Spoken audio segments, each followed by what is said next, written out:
위클리드가 기하학에 점과 점을 가장 가깝게 할 수 있는 게 직선이라는 걸 만들었는데 얼마나 우리 사회에 큰 영향을 됐는지 모릅니다. 직선은 우리 모두에게 너무 매력적입니다. 왜냐하면 특히 초스피드 시대를 살아가는 지금 우리들은 어떻게 하면 빨리 뭐든지 갈 수 있을까? 내가 목적하는 데를 빨리 갈 수 있을까?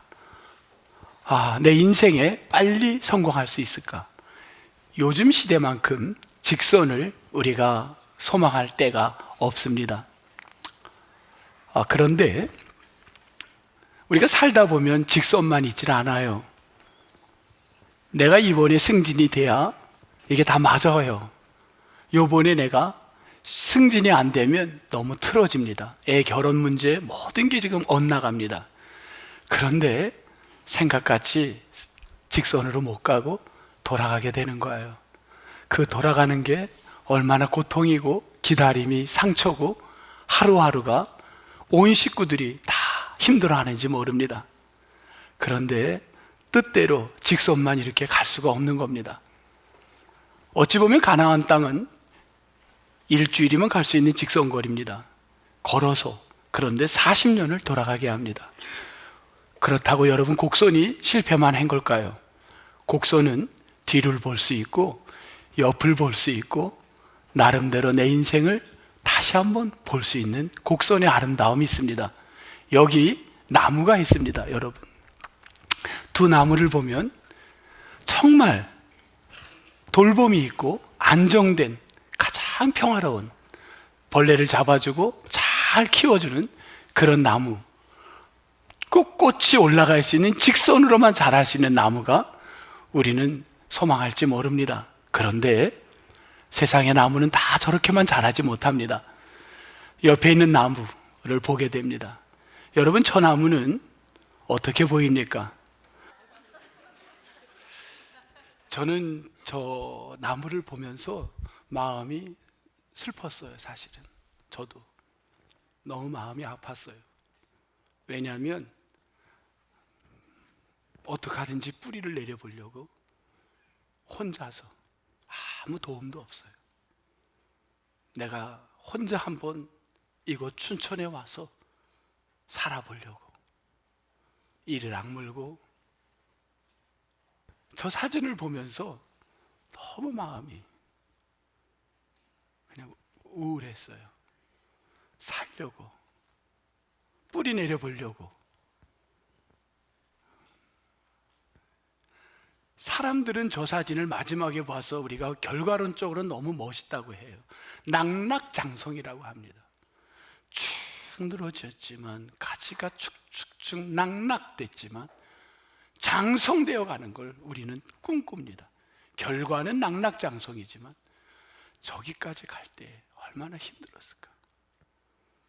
아무도 돕지 않았을 거예요. 얼마나 힘들게 우리가 살아오고 있습니까? 여러분, 인생이 얼마나 힘듭니까? 아무도 여러분을 지지해 주지 않는데 지금까지 평생을 살아오는, 낙낙장성으로 살아오는 게 여러분 아닙니까? 하나님, 혼자 이 뿌리 내리며 살려고 노력하는 저희들을 꼭 봐주십시오. 저희들을 꼭 붙들어 주옵소서.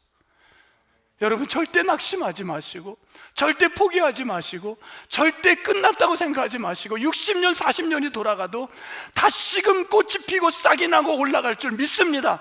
꿈을 갖고 나가는 축복의 성도가 되기를 주의 이름으로 축원합니다. 저는 히브리서 11장의 인물들을 보면서 하나같이 믿음을 붙들고 살아갔던 사람들, 그들의 얘기로 오늘부터 내일, 모레, 다음 주 썬데이까지 나가려고 합니다. 하나같이 다 낙낙장성의 인물들입니다. 다 힘들게 인생을 살았는데 포기하지 않고 붙들고 갔던 그들의 신앙을 통해서 우리에게 힘들고 지친 이 삶, 춘천에서 이 어려운 삶, 이 너무나도 낙심된 인생을 견디고 살아보자고, 그것을 믿음이라는 단어로 우리가 한번 이겨보자고 이렇게 나가려고 합니다. 여러분, 같이 한번 이 한 주 동안 그렇게 주님 살겠습니다. 결단하고 나가는 성도들이 되시기를 주의 이름으로 축복합니다. 렘브란트는 1650년에 하나의 그림을, 독실한 크리스찬으로 그림을 하나 그렸습니다. 소묘라고 합니다. 이거는 펜이나 연필이나 이런 걸 그리는 걸 소묘, 아무 색을 입히지 않았습니다. 렘브란트의 그림은 성경 이야기를 주로 그렸습니다. 1650년 그가 그린 그림의 한 내용입니다. 어떤 내용을 그린 것 같아요? 한 사람이, 네? 우리 권사님, 네. 아벨을 살해하는 가인이라는 제목의 작품입니다. 위에서 내리치는 젊은이가 몸집은 작은데 그가 어떤가요? 보면은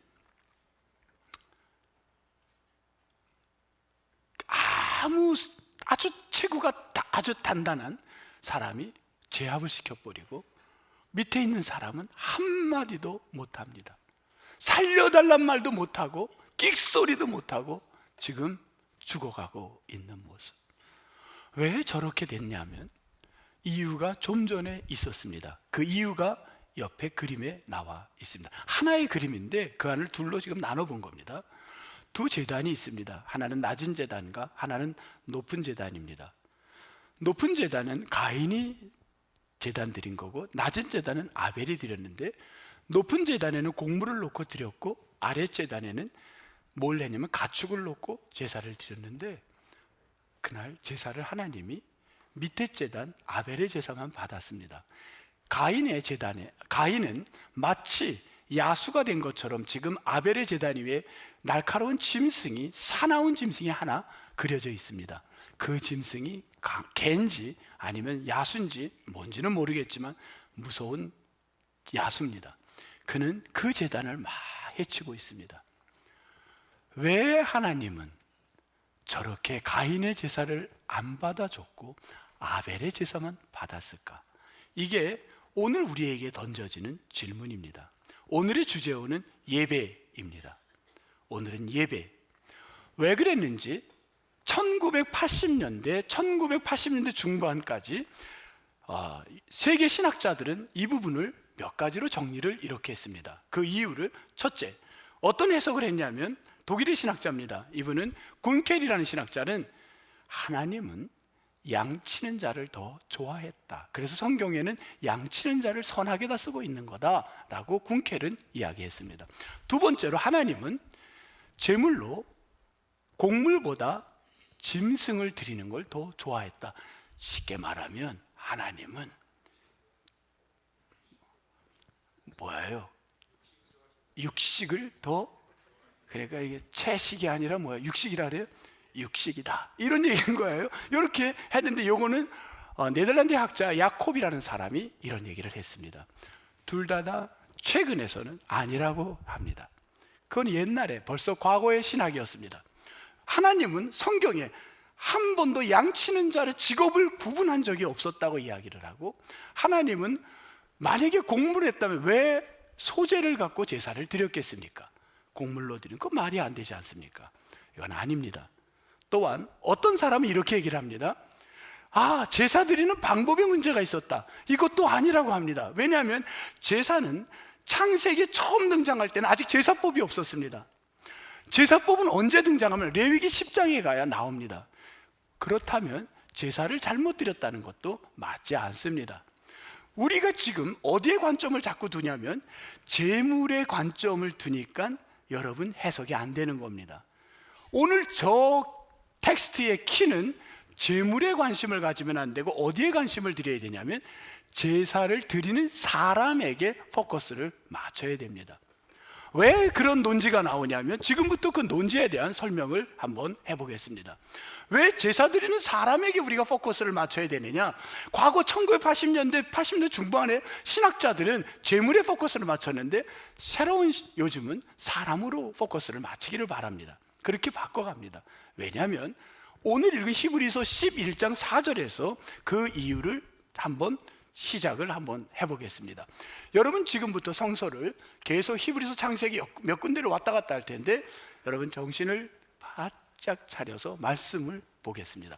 히브리서 11장 4절 봅니다. 자, 히브리서 11장 4절 우리 같이 호흡을 잘 맞춰서 해야 됩니다. 아벨은 보세요. 아벨은 무엇으로? 내가 이럴 줄 알았습니다. 1부 때는요, 찬양대가 아벨이니까 믿음으로 딱 나왔어요. 우리 3부 찬양대 현실입니다. 다시 하겠습니다. 우리 성도분들 다 같이 아벨은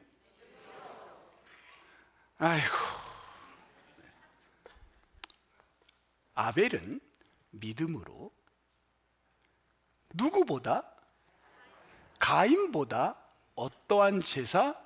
더 나은 제사를 누구에게? 하나님께 드림으로 하나님은 그를 뭐라고 칭했냐면 의로운 자라. 여기에서 언더라인 밑줄을 키는 더 나은 제사. 우리는 이왕이면 한 시간의 예배가 더 나은 제사가 되기를 원합니다.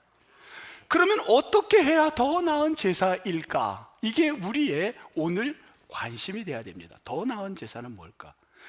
어떻게 해야 될까? 아벨은 믿음으로 드렸다는데 하나님은 그를 의롭다고 했는데 어떻게 했길래 더 나은 제사를 드렸을까? 이게 우리의 관심입니다. 창세기로 갑니다. 15장으로 넘어가겠습니다. 창세기 15장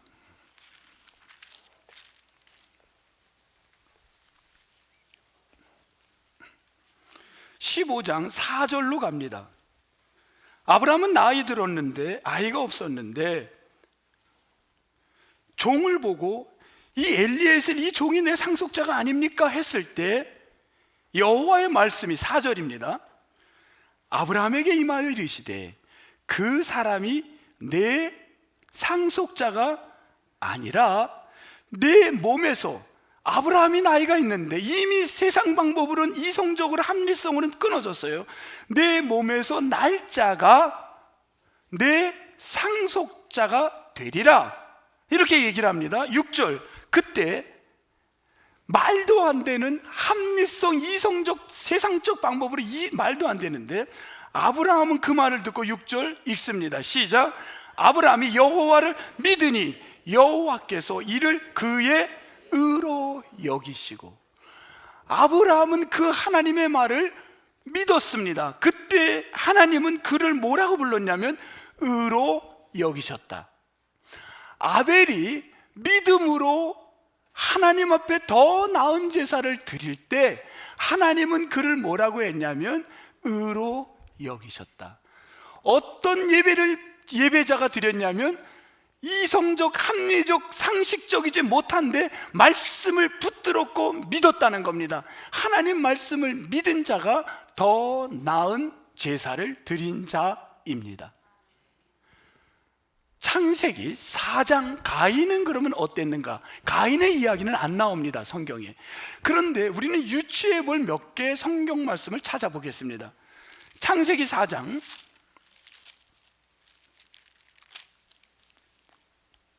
9절로 가겠습니다. 여호와께서 가인에게 이르시되 내 아우 아벨이 어디 있느냐? 그가 이르되 내가 알지 못하나이다. 내가 내 아우를 뭐라고요?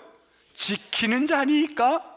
굉장히 논리적인 것 같은데 오늘 이 텍스트의 문장에는 큰 오류가 범했습니다. 뭐냐면 그때나 구약 성서 전체적으로 보면 장자가 해야 될 의무가 있습니다. 장자는 모든 권리를 다 부여받았는데 그 대신 부모를 공경해야 되고 동생들을 식솔들을 돌봐야 될 의무가 있었습니다. 그렇단다면 9절 내가 동생 아벨이 어디 있니? 물을 때 제가 몰라요, 죄송합니다, 찾아보겠습니다 라든지 그래야 되는데 내가 내 아우를 지키는 자니까 라는 반문은 하나님 말씀에 대한 불신의 고백인 겁니다.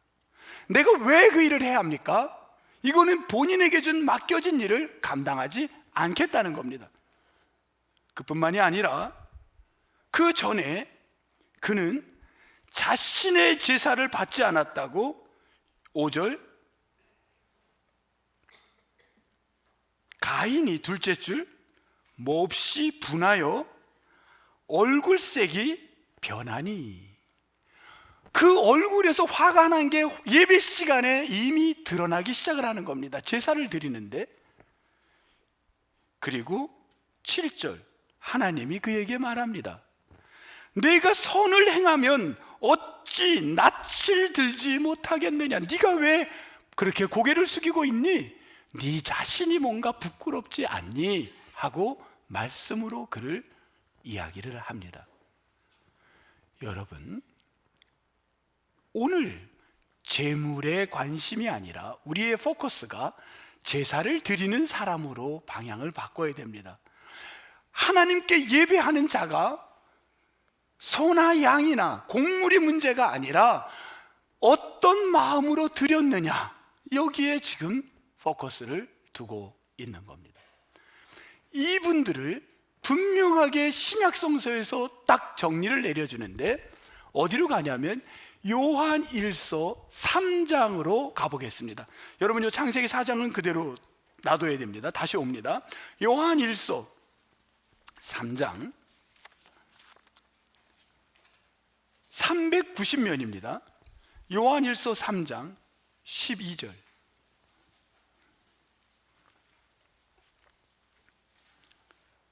이렇게 이야기합니다.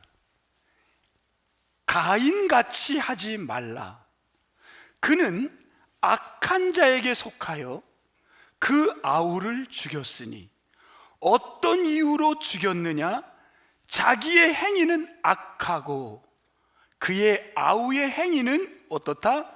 의로움이라. 의로움은 믿음으로 예배를 드린 자라는 겁니다. 정리를 신약에 내려줬습니다. 그러면 하나님은 아벨의 예배를 받았다는 건 단지 제물만 받았다는 게 아니라 무엇을 받았냐면 아벨의 삶이, 하나님을 향한 믿음의 평생의 삶을 함께 예배로 받았다는 겁니다. 확인해 보겠습니다. 창세기 4장 다시 갑니다. 우리 확인 작업합니다. 제사를 드렸을 때 하나님은 뭐라 그랬냐면 창세기 4장 4절 둘째 줄, 여호와께서 뭘 받으셨다고요? 제물을 받았다고요? 아닙니다. 두 가지를 받습니다. 뭐뭐와 뭐죠? 아벨과 그의 제물. 제물에만 우리는 포커스를 두고 신앙생활 할 때가 많습니다. 그런데 하나님은 뭘 받으시기 원하면 예배하는 예배자 아벨. 5절에 마찬가지입니다. 가인의 제물만 본 게 아니라 뭘 받다고요? 가인과 그의 제물 받지 아니했다. 그렇다면 오늘 예배하는 자들이, 오늘 이 자리에서 예배하는 자가 지금 제물이 중요한 거, 그것도 중요하지만 뭐가 선행돼야 되냐면 날마다 내 삶이 하나님 앞에 어떤 삶이 돼야 되냐면 믿음의 삶, 의로운 삶 돼야 될 줄 믿습니다. 이 이야기를 바울이 정확하게 정리를 이렇게 내려줍니다. 신약 성경으로 가보겠습니다. 로마서, 사도행전 다음에 로마서가 나옵니다. 로마서 12장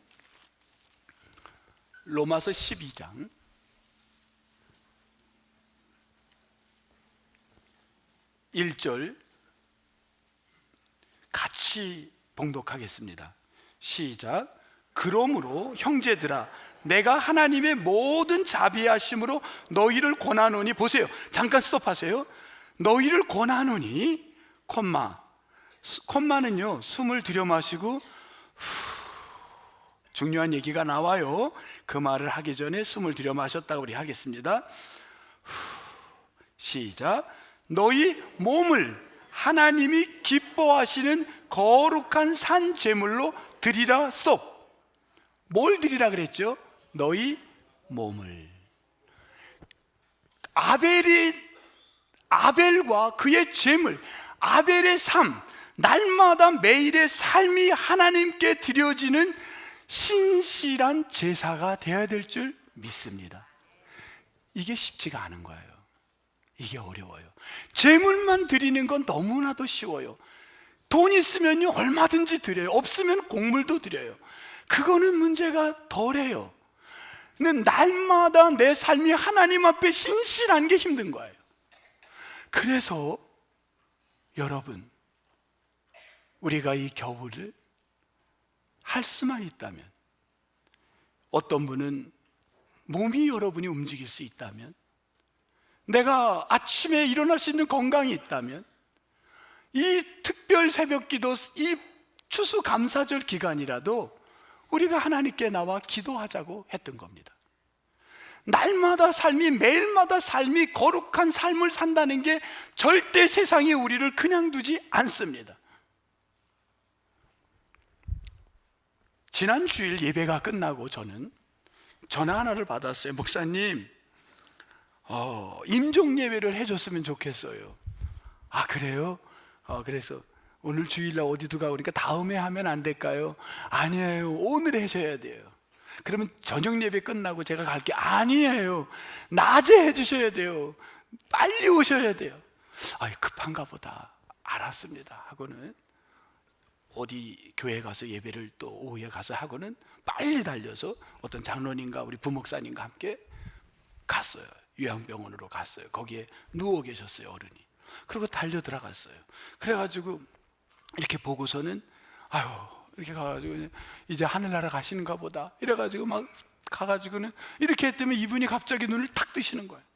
그러고는 앉혀줘 하는 것 같아요.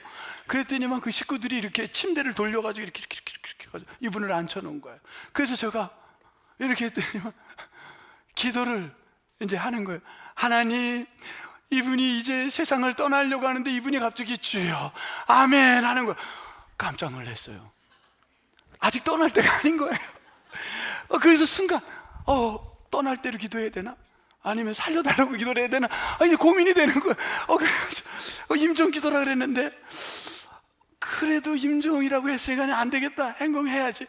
하나님이 영원히 하늘나라 갈 때 혹시라도 세상에 살면서 부끄러웠던 거 있으면 다 용서하여 주시고, 천국 가는 길을 주님 지피셔 주시고, 그 천국에 가서 주님과 함께 할 때 행복하게 도와주시며 너무 고통 없이 가게 도와주옵소서. 그리고 막 기도를 했어요. 또 이분이 아멘. 그래 끝나고 나오면서 우리 목사님하고 장로님하고 그래서 제가 이게 참 이상한데 오늘 기도가 아직 아닌데. 그러고서 나와서 참 그분도 참 빨리 오라고 별 저거를 다 했네. 천천히 가도 될 거를. 그러고는 이제 왔어요. 오늘 그 가족을 오늘 뵌 거예요. 이러는 거야. 목사님, 어머님이 그 아멘을 죽을 힘을 다해서 하고는 지쳐서 그걸로 그냥 그 다음엔 쓰러졌답니다. 마지막 아멘을 하고 그리고 며칠 안 있어 소천하신 거예요. 여러분, 우리 삶에 아멘을 온 힘을 다해 한 번 할 수 있을 때가 마지막 날이 올 때가 있습니다. 그날에 가서 밀렸던 아멘들 하지 마시고 날마다 생명 있고 발을 움직일 수 있을 때, 그리고 내 발로 남의 신세 안 지고 올 수 있을 때 기도의 제단을 쌓으시기를 저는 소망합니다. 아멘. 내가 먼저 해야지.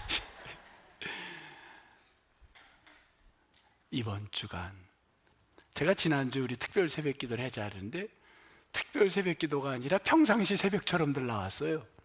속으로는 마음이 아팠어요. 왜 이럴까? 우리가 같이 기도하지들 않나. 근데 그런 생각을 했어요. 이분들이 집에서들 기도하시겠지. 그래요. 여러분 집에서 하세요. 근데 집에서 잘 안 될 수도 있어요. 그러면 내가 같이 합심해서 기도하는 게 여러분 필요합니다. 생명이 있는 곳에 역사가 있습니다. 기도의 단을 쌓으세요, 여러분.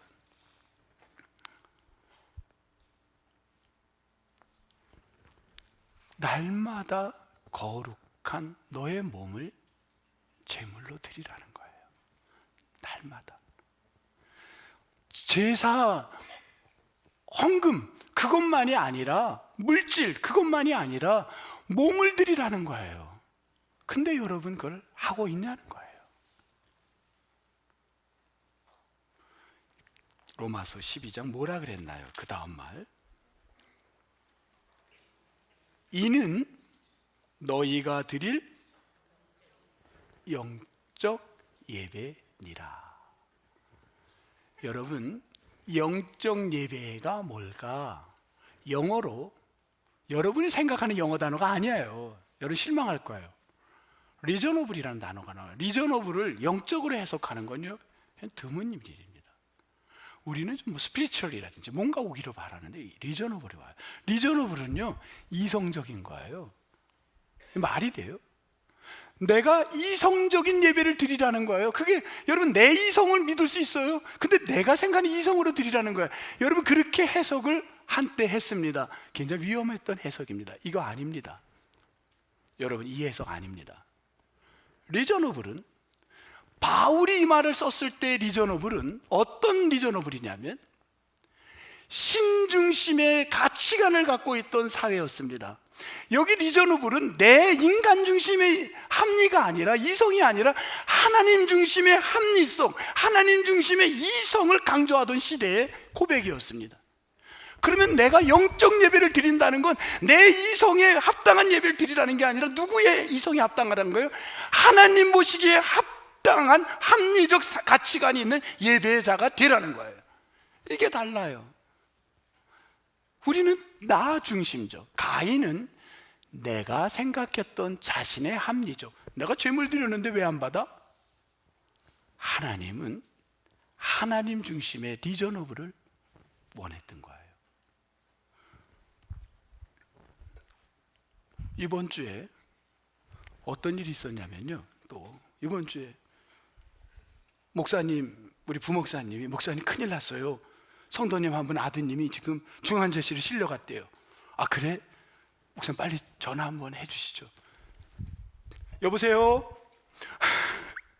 목사님, 권사님 어쩐 일이세요? 제가 지금 간단한 거는 부목사님 편이 들었습니다. 지금 상황이 어떠나요? 제가 지금 병원에 여기 올라가서 중환자실에 올라가는데 연락이 왔는데 우리 아들이 곧 끝날 것 같, 그런 얘기를 하는 거예요. 너무 마음이 아팠어요. 권사님, 지금 전화기를 놓지 마시고 권사님 앞을 보고 나가십시오. 그리고 병원 중환자실에 가는데 이 전화기 끊지 마십시오. 저는 지금부터 기도하겠습니다.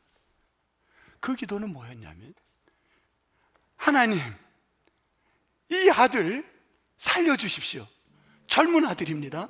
하나님 생명을 연장해 주시고 다시 하나님 의식이 찾아오게 도와주십시오. 주님, 그래서 살아있는 간증자가 되게 해주십시오.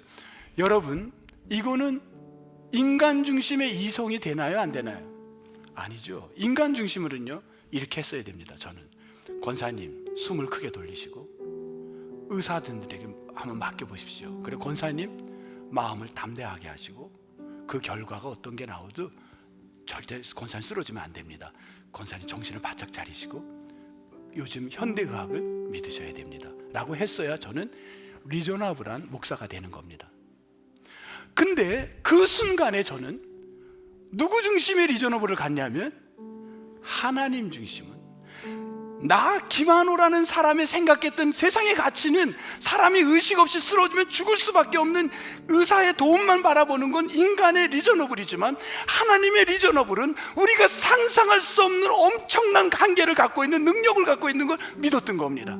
그래서 그분에게 선포했던 겁니다. 여러분, 이것이 기복일까요? 여러분, 이것이 헛된 걸까요? 그러면 목사의 생각이, 여러분 인간의 이성만을 여기서 제가 강조하고 그것만 가면 뭐하러 교회를 옵니까 여러분? 도덕과 윤리를 여러분 가서 듣는 게 낫지. 그걸 얻으려고 여기로 와서 앉아 있는 겁니까? 상식적으로 하자고 얘기한다면 세상의 상식을 여기서 얘기하러 제가 왔습니까? 우리는 하나님의 합리적 이성을 구하는 자인 줄 믿습니다. 그 아들은 44살 된 아들인데 선생님입니다. 학교에 이틀 동안 오지 않아가지고 교장 선생님이 연락이 와서 경찰이 들어가서 그 집을 따고 들어갔습니다. 근데 그 아들은 쓰러져 있었습니다. 이틀 동안 쓰러진 겁니다. 당뇨로 잘 몰라요. 의학적인 전 잘 모르겠는데 어쨌든 당뇨가 원인이 돼서 쓰러졌나 봅니다. 이틀을 의식이 없었습니다. 이미 위험하답니다. 이틀을 그렇게 되면. 그런데 중환자실에 가서 그가 그 다음날 부목사님에게 연락이 왔어. 목사님, 의식이 조금 돌아왔답니다. 너무 감사했어요. 그래, 제가 그래서 부목사님께 그랬습니다. 그 형제 살아날 거다. 우리 믿자. 살아날 걸 믿고 간구하자. 그리고 어제 설교를 준비하고 다 마치고 예배의 마지막 준비를 단계를 다 다듬고 나서 9시에 그대에게 전화를 했습니다. 권사님, 어떻게 됐나요? 사실은 저도 두렵지요. 그 날마다 그 전화가 어떤 변화가 있을지. 목사님, 아들이 이제 오늘 투석을 했나 봐요. 투석기를 떼게 되고 아마 오늘 밤에 떼게 될 거며, 그리고 근데 기도해 주세요. 우리 성도님들에게 부탁해 주세요. 뭔데요? 폐가 안 좋습니다. 그리고 기능이 많이 마비됐답니다. 다시 회복이 될 수 있도록 기도해 주세요. 그래도 의식이 돌아와서 엄마 하고 얘기를 하더래요. 미안해요 하더래요. 그 아들이. 그래요 권사님, 간증하는 날을 꿈꿉시다. 그리고 또 어제 기도했어요. 하나님, 간증하게 하옵소서, 간증하게 하옵소서. 저는 하나님의 리저너블을 믿는 목사입니다. 여러분, 우리가 어떤 예배를 드리기 원하십니까? 인생의 마지막 아멘을 할 수 있는 오늘이 그런 예배일 수도 있어요. 여러분, 인간이 할 수 없는 그거를 우리는 하나님께 맡기려고 내 자신이 예배자가 되고, 그리고 정성을 다한 예배를 하나님께 드리자는 거예요. 추수감사절 다음 주 우리가 365일 한금 우리가 감사해서 드리면 되지. 여러분, 그게 다 했을까요? 추수감사죠. 우리가 교회가 이렇게 하자니까 이렇게 하면 되지. 그게 다일까요? 아닙니다. 그거는 가장 쉬운 겁니다. 어찌 보면 돈 갖고 돈 내는 것 누구나가 할 수 있는지도 몰라요. 그거는 흉내라도 낼 수 있습니다. 진정한 합리적 영적 예배자는 날마다 내 몸을 하나님께 드리는 자인 줄 믿습니다. 여러분, 그러한 추수감사를 맞이하는 축복의 온 성도가 되기를 주님의 이름으로 축복합니다. 여러분 모두 정말 영적 예배자로 살아가기를 다시 한번 축복합니다. 하나님, 감사합니다. 내가 생각해는 합리성, 이성적, 그게 아닙니다. 하나님이 생각하는 합리성, 이성에 우리가 무릎 꿇고 나가게 도와주시고, 정말 매일마다 삶이 하나님 내 몸을 드리는 예배자가 되고, 그리고 내가 아버지 하는 최선을 다한 하나님께 제물로 영광을 돌려서 추수감사의 큰 역사가 우리 가정 안에 일어나게 도와 주옵소서. 감사하옵고 예수님 이름으로 기도하옵나이다. 아멘.